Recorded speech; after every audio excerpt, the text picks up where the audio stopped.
On the night the Bogard family took their Sunday supper, the dining room became an altar to a hidden law. 13 people convulsed and died in a cadence so exact it read like a bell. Gasping breaths, tongues swelling purple, fingernails blackening as if inked by rot, and each collapse occurred exactly 90 minutes after the first bite. The public ledger named fever and closed the case. Dr. Armin T. Bedo's private pages recorded a different pattern, a rhythm that refused to be natural. Before we descend further into this house of measures and secrets, hit subscribe and tell us in the comments the city you're listening from, and if this truth lands inside you. Type "the veil is broken" twice in the comments to seal it. New Orleans in 1847 wore grandeur like a mask over swamp and debt. The Bogard mansion, white columns, imported chandeliers, a garden meant to impress, sat like a claim staked on human labor. Octave Bogard governed with ledger logic and a temper that turned cruelty into routine. Celeste learned the posture of polite suffering. Their children practiced the vocabulary of ownership. Beneath that polished 26 enslaved people kept the household breathing, their time measured by orders, whispers, and the small betrayals that kept them alive. Violet was born into those quarters in 1823, the daughter of Essie, a woman who had died folded into her work. Violet's hands became a kind of sorcery. She coaxed richness from bones and roots, invented sweetness where none existed, and earned praise she could not afford to own. The cruelest rule belonged to Octave. Violet might prepare every course and never taste a single spoonful. He made her hunger a public ceremony, watching her stand while they ate what she had conjured. That calculated denial sharpened her senses until patience turned to calculation. Samuel, the stableman's son, offered forbidden tenderness, soft words and plans of flight whispered in the dark. When Octave caught wind, he lashed Samuel, locked him in a tack room, and extended Violet's torment by making her watch. Dr. Bedo, called to mend wounds, noticed a look in her he had seen only in those pushed past breaking patient, concentrated, quietly dangerous. She began to map habits: who took medicine, which hand trembled when anxious, the exact minute a pocket watch clicked before dessert. Those small observations would become instruments, becoming focused. Tonight we peel the cover away and follow Violet into the kitchen's dark room. By the third day of her punishment, Violet no longer felt hunger. What she felt was something colder, something steady, like a clock that had stopped ticking in one world only to start in another. Octave thought he had broken her body, but in truth, he had forged her into a vessel of precision. While he sneered at her trembling hands, she memorized his every gesture, the way his jaw tightened before issuing a command, the twitch of his right eye when he lied about debts, the slight delay before his laughter when mocking his own children. She absorbed him as carefully as she had once absorbed the recipes of her mother. The Bogard family believed meals were rituals of power. Each Sunday supper was treated like a coronation, every dish a symbol of their permanence. But Violet began to see them differently. To her, each ritual was a predictable vulnerability. August checking his pocket watch, Celeste's glance at the brandy decanter, Gromer's bitter medicine swallowed 30 minutes before supper. Even the children, with their small habits of picking, chewing, and saving morsels for last, unknowingly revealed rhythms that could be manipulated. Violet began to practice patience the way others practice prayer.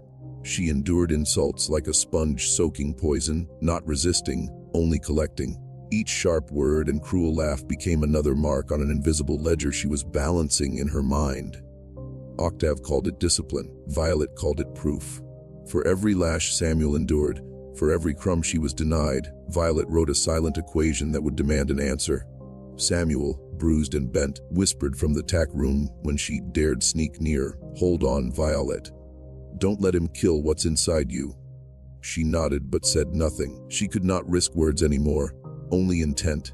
Even old Moses, the butler who had spent decades bowing, studied her with cautious awe. He recognized the fire in her eyes, though he dared not speak of it aloud.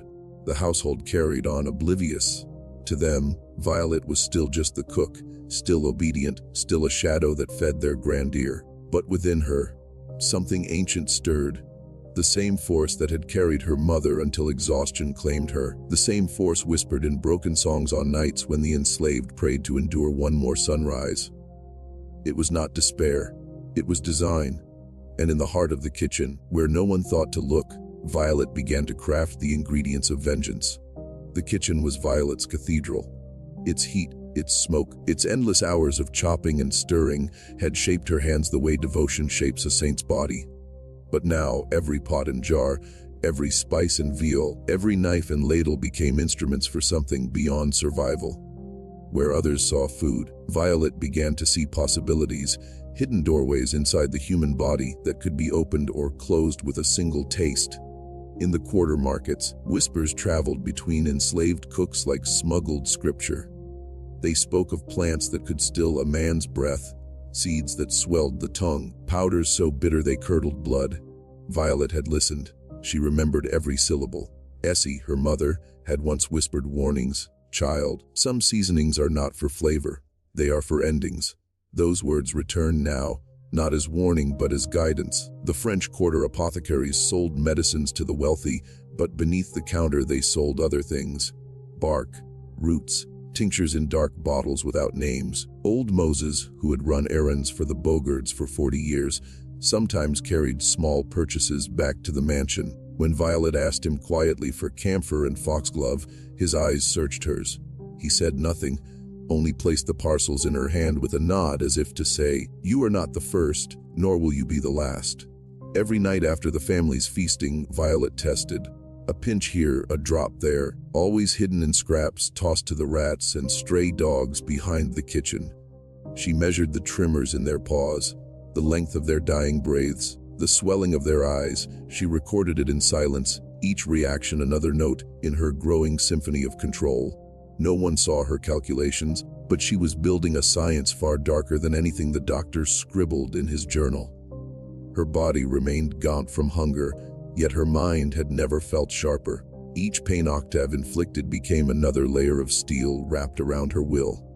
When he mocked her for serving a roast too dry, she lowered her eyes. When he forced her to stand and watch as he drank the brandy she poured, she bowed her head.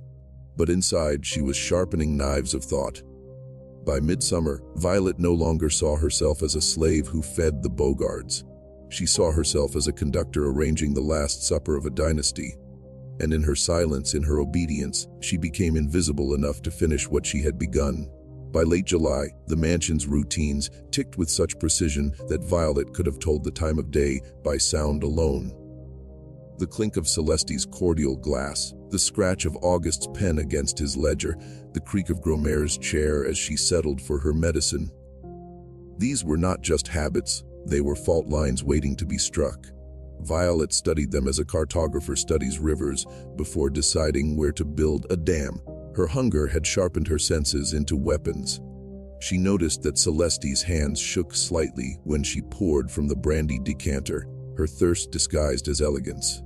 She marked how little Amelie's laughter fell into silence if Octave raised his brow. She caught the way young Philippe's gaze lingered far too long on Lily, the maid, hunger dripping from his eyes in a manner that made Violet's stomach knot. These were not merely observations. They were notes in a dark symphony she was preparing. The Sunday suppers became rehearsals in her mind. She imagined slipping tinctures into August's wine, lacing Celeste's cordials with drops that would blur vision and heat blood, dosing the medicine that Gromer demanded before meals until her frail bones could not hold her upright. Each place at the long mahogany table was no longer a seat. It was a calculated point in a ritual of unraveling. Samuel's body bore the marks of Octave's whip, yet his spirit burned no less bright. When Violet managed brief whispers with him, his voice rasped but carried weight. Patience. If you move, move so it cannot be undone. He knew. He sensed the edge within her even without words. And though his back was broken in stripes, he still shielded her with his silence. Dr. Tobito, the physician, visited more often now under the pretense of attending to Samuel's wounds and the grandmother's ailments. He had no proof, but each time his eyes lingered on Violet, he felt the quiet pressure of inevitability. He later confessed to his wife, "That girl walks like she already knows the hour of judgment."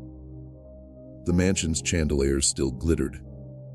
The suppers still followed their sacred choreography, but beneath the sparkle, death was already being stirred into the sauces, measured in grains, waiting for its appointed hour.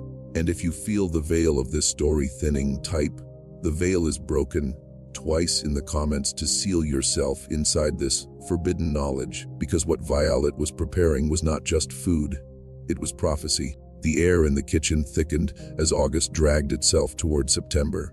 Violet worked as she always had, measured, precise, seemingly obedient. But each movement of her hands now carried double meaning. When she chopped herbs, she imagined them as veins and arteries. When she stirred broths, she thought of the way liquids move through blood. The kitchen no longer smelled of food. To her it smelled of design, of endings waiting to be plated in porcelain and silver. Sunday suppers had always begun with anticipation, but this time Violet prepared with a different kind of devotion. She chose ingredients as if selecting instruments for a symphony of silence. She ground seeds into fine powder, so bitter they made her throat tighten even before she swallowed. She diluted tinctures into invisible measures that could slip unnoticed into wine. She pressed leaves into oils, crafting drops so small they seemed harmless, yet could unravel breath itself. Each step was a ritual. She washed her hands longer than needed, not from fear of dirt, but because she was baptizing herself into a new role, not the cook, but the executioner cloaked in plain sight. When Moses entered quietly with fresh linens for the table, their eyes met for a single heartbeat. He said, "Nothing." But in that silence, Violet read acknowledgement. He had served this family for 4 decades, but now even he seemed to understand that the hour of service had passed, and the hour of reckoning had come. Octave, smug in his power, noticed nothing. He stormed through the kitchen to remind Violet that she would not eat until he was satisfied, laughing as he clutched a brandy glass. Celeste floated past, perfume trailing, never seeing the storm gathering behind the cook's lowered gaze. The children giggled upstairs, rehearsing their roles in the family pageant. None of them realized that Violet had already written the script for their final performance. That Sunday, the mansion filled with the usual pomp, guests arriving in polished carriages, the chandelier glowing like captured stars, the dining table dressed in crystal and gold. Yet beneath the grandeur, Violet moved unseen, carrying her platters like sacred offerings, each dish carefully marked, each cup chosen with care. She was not simply serving dinner, she was delivering verdicts. What no one yet knew was the Bogards were about to dine on their own legacy, and Violet had decided that legacy would end at her table. The supper began with ceremony, as it always did. Octave presided at the head of the table, his fingers drumming impatiently against the polished mahogany. Crystal glasses caught the flicker of candlelight, and the air shimmered with the smell of roasted meats, seasoned greens, and sauces crafted to perfection. Guests whispered compliments as they took their seats, but beneath their chatter, Violet felt a silence humming, a silence only she could hear. She moved like a shadow between them, setting plates, filling glasses, bowing her head just low enough to avoid their eyes. Yet her own gaze never missed a detail. Celeste leaned into her chair, already tipsy, her delicate hands clinging to the brandy glass that Violet had brushed with invisible venom. August adjusted his spectacles, distracted, scribbling numbers in a small pocket ledger between bites of bread. His wine carried the seeds of ruin. The grandmother, frail but proud, demanded her tonic. Violet delivered it with a hand steady as marble, the liquid slipping past lips that would never draw breath the same way again. Samuel stood by the door, silent, his presence tolerated only because he had been too broken to run. His eyes found Violet's for just a moment. They were not pleading, not warning, merely waiting. He understood the storm had already broken, and now they were caught in its path. As the first course was served, laughter erupted. Philip forded openly with Lily, his gaze heavy, his words sharper than courtesy allowed. Amelie whispered to her sister, rolling her eyes at her cousin's arrogance. Octave lifted his glass, calling for silence. "To family," he declared. "To the blood that binds us, to the name that will outlive us all." The guests echoed him, glasses raised high. Violet's lips did not move. Instead, her mind repeated words she had carried for months, words Essie had once whispered under the veil of night. "Some roots give life. Child, some roots take it away." The glasses clinked. The first sips were taken, the knives cut into meat. The feast began. But Violet's eyes did not see food. She saw time unraveling. She saw bodies already trembling, hearts already faltering, voices already breaking into silence. The table was still alive with laughter and pride, but to her, it was already a graveyard waiting for its first breathless cry. It began as nothing more than a cough. Celeste, elegant even in her decay, raised a lace handkerchief to her lips and laughed it off. The others chuckled with her, mistaking it for the tickle of brandy in her throat. But Violet, standing in the shadows by the sideboard, knew better. That was the first crack in the porcelain. Moments later, August set down his fork with a frown. His spectacles slid down his nose as he blinked rapidly, his hands trembling against the ledger he had foolishly brought to the table. "Strange," he muttered, though no one listened. The grandmother's spoon clattered against her bowl. At first the guests thought she had simply dropped it, but her fingers twitched uncontrollably, the veins in her neck bulging as her chest rose and fell too quickly. Philip paused mid-sentence, the smirk wiped clean from his lips. His face flushed an angry red, then paled, beads of sweat forming across his brow. "Too hot in here," he murmured, tugging at his collar, but it was not the heat of the room. It was the poison crawling through his blood like fire. Amalie and her sister exchanged glances, laughter faltering. "Papa," one whispered. But Octave ignored them, raising his goblet high, intent on finishing his toast.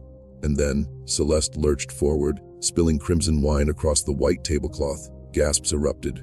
Chairs scraped back. The guests murmured in confusion, their eyes darting between the faltering Bogards and the woman who still stood silently at the edge of the room. Violet did not move. She watched, calm as still water, as the room tilted from celebration into chaos. Forks dropped, glasses shattered, and one by one, the Bogards began to understand that their feast had turned into a trap. Only Samuel, broken but standing, did not look afraid.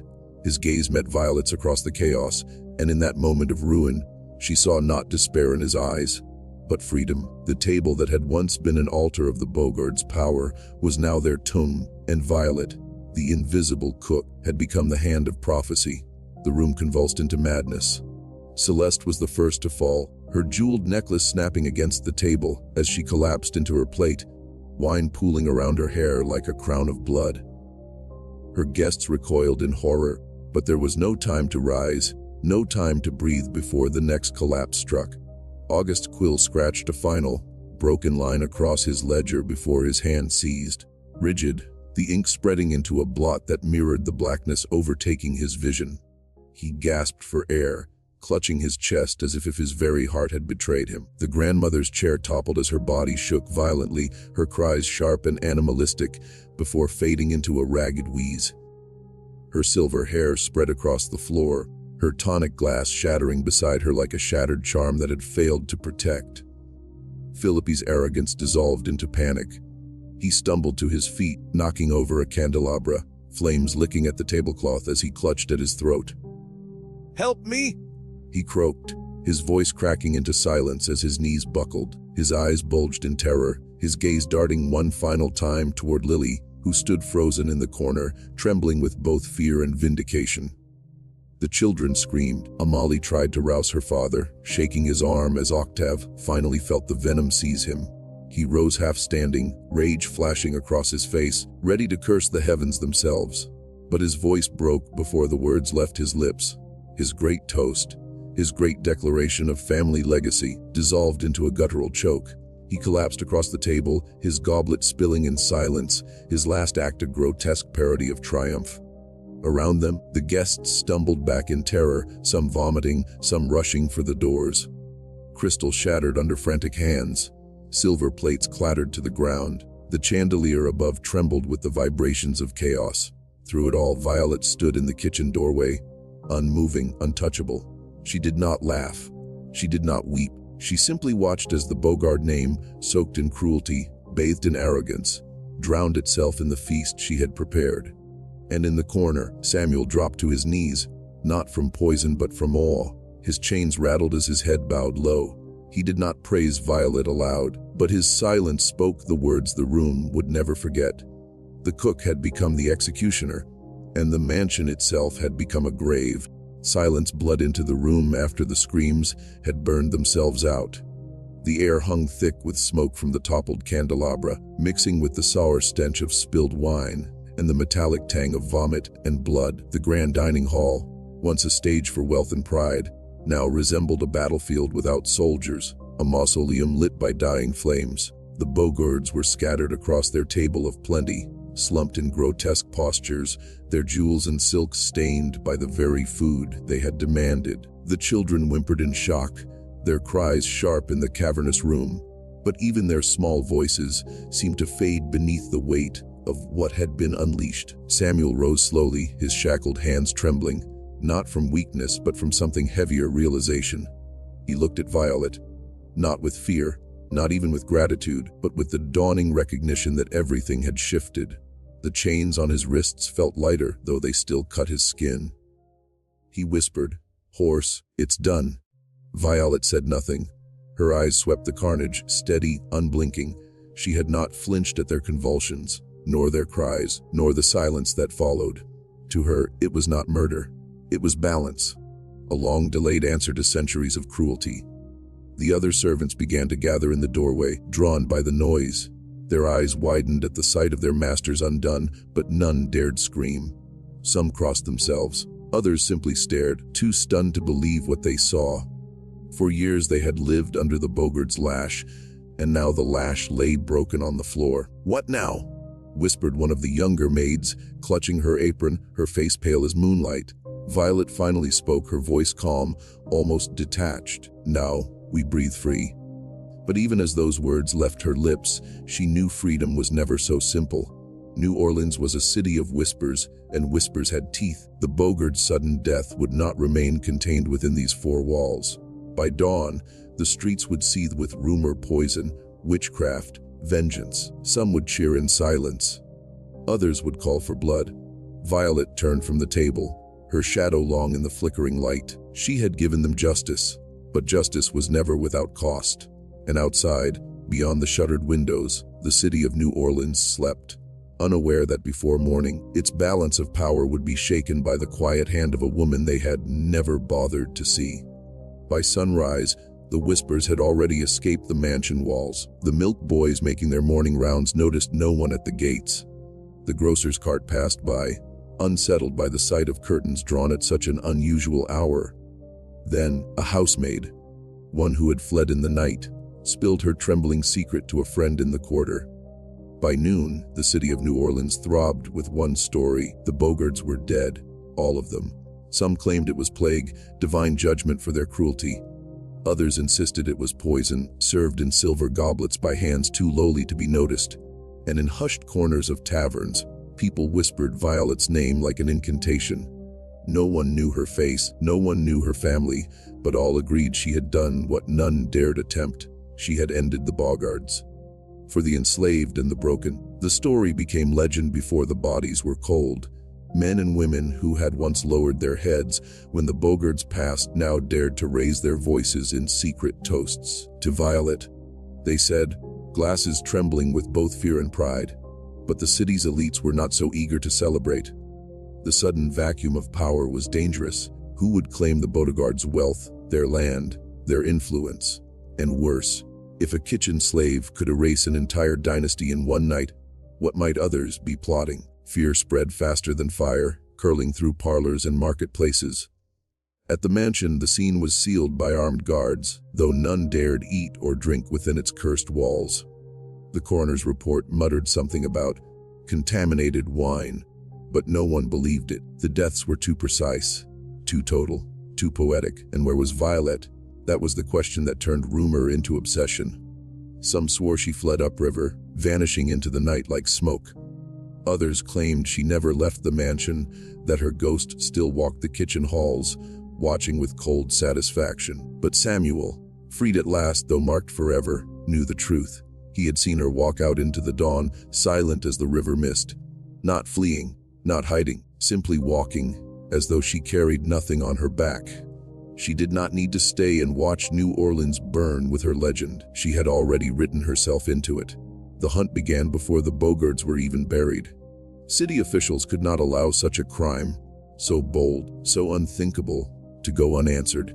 To admit that a woman from the kitchen had undone an entire dynasty was to admit their own power was fragile, their own lives vulnerable, and so they whispered her name in courts and council chambers, branding her not as a servant, not even as a murderer, but as a witch. Bounties were printed, nailed to tavern doors and market stalls. Violet, the poisoner of New Orleans. Dead or alive. Rewards promised riches for any who brought her in. Stories of her face twisted in the retelling. Some said she was as dark as midnight. Others claimed her skin glowed pale under the moon. To some she was beautiful, to others monstrous. It did not matter, she was no longer a woman, she was a symbol of terror. And yet, beneath the fear, something else stirred. Among the enslaved, the name, Violet, became a code. To speak it was to whisper rebellion. Mothers told their children to remember her courage, to never forget that even the powerful could choke on their own cruelty. Songs began in the fields, disguised as hymns but carrying secret praise. The cook who fed the fire, the hand that tipped the scales. The authorities searched the riverboats, the swamps, the back alleys of the quarter. Some claimed to have seen her boarding a vessel bound for Havana. Others swore she was hiding in plain sight, working under a new name in another wealthy home, her eyes cold and waiting. But the truth was slipperier than any rumor. Violet had vanished not into the earth, nor into the flames of justice, but into the mythology of the city itself. Every poisoned glass that followed in the years to come, every sudden death at a rich man's table, was whispered to be her doing. Every servant who dared to look their master in the eye was said to carry her spirit. She had become what the Bogards never imagined she could be, a story too dangerous to silence, too powerful to kill. And so even as the bounty posters rotted on the walls, even as the mansion stood abandoned like a mausoleum of pride, the question lingered in New Orleans like a curse. Was Violet still alive, or had her vengeance made her immortal? The mansion of the Bogards eventually crumbled, its windows shattered by storms, its doors swallowed by vines. Locals crossed the street when passing its ruins, whispering prayers as if the walls themselves remembered the screams. Children dared each other to step inside, and some swore they heard pots clanging in the kitchen when no one was there. The city called it cursed ground, but Violet's story, her vengeance, never died there. She became a ghost of two worlds, feared by the powerful, revered by the powerless. For those who ruled New Orleans, she was a warning, proof that their banquets could become their graves. For those who lived under lash and chain, she was a beacon, proof that even the lowliest hands could tip the balance of fate. Decades later, when another wealthy family perished mysteriously at their dining table, tongues wagged once more. It was her. Violet walks again. And when a governor fell suddenly ill after a grand feast, servants whispered the same. She lives still. No grave was ever found, no body, no certainty, only the legend of a woman who turned the tools of servitude into the instruments of justice. And so, her name endures, drifting through the streets of New Orleans like smoke from a long, dead fire. Violet, the kitchen slave who served vengeance on a silver platter. And if you listen closely, even now, some swear that on storm-heavy nights, when thunder rattles the quarter and rain lashes against shuttered windows, the scent of bitter herbs drifts through the air, carrying a quiet warning that the hands which once poisoned power may never truly be gone. But legends are never static. They change, twisting with every retelling, reshaped by those who need them most. By the turn of the 20th century, Violet was no longer spoken of only in whispers. Her name had become something more, an emblem stitched into the secret folklore of the South. Folktales carried her across states, each version darker or more miraculous than the last.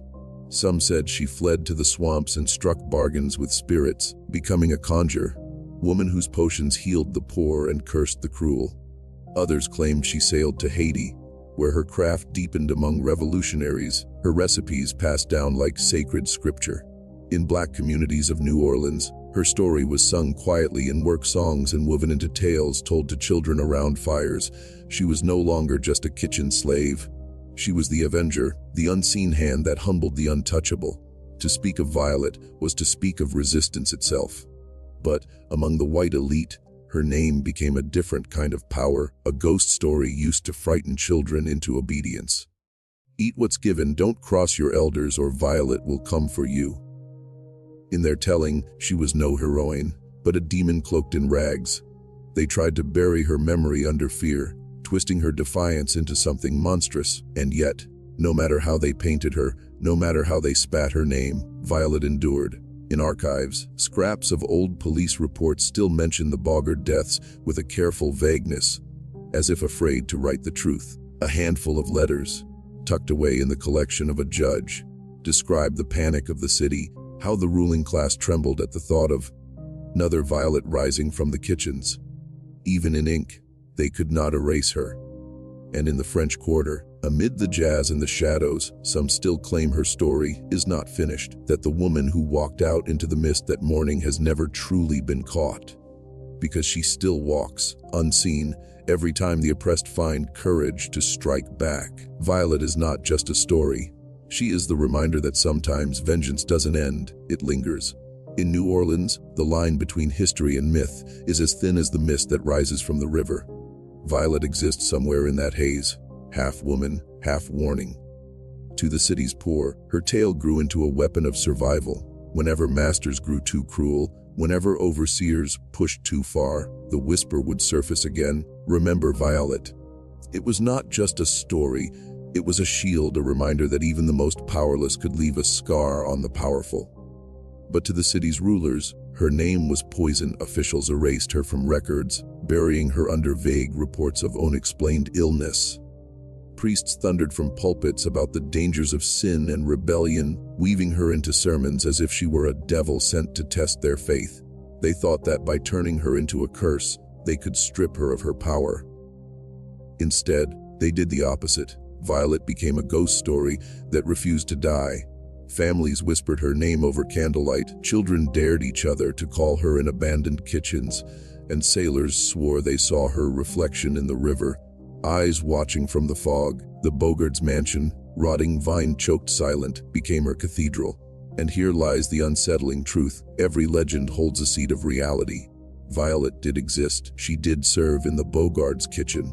She did stand in the shadows, with eyes sharp enough to pierce through silver and silk. Whether she lived or vanished, whether she died or thrived, her vengeance became eternal the moment her story took root. So today, when you walk through the French Quarter, past the shuttered windows and the echoes of jazz, remember this: not all ghosts are trapped in graves. Some still walk, carried by the voices of those who will never let them be forgotten. And Violet, the slave who poisoned the powerful, will always be among them. And so, Violet's name lingers like smoke in the streets of New Orleans, half woman, half legend, forever haunting the memory of those who feasted while others starved. But here's the question I'll leave you with: did Violet truly vanish into the fog that morning? Or has her hand reached through history, striking again and again, in every whispered tale of poison and power undone? Because if her vengeance still walks among us, then maybe, just maybe, the story of Violet isn't finished. If this dark tale gripped you, hit that like button and make sure you subscribe, because we have more forbidden histories, more vanished souls, and more truths that were never meant to be uncovered. And tell me in the comments, do you believe Violet survived, living under another name? Or did she become something even more terrifying, an eternal ghost of rebellion? Until next time, remember, not all ghosts are bound to graveyards. Some sit at the dinner table.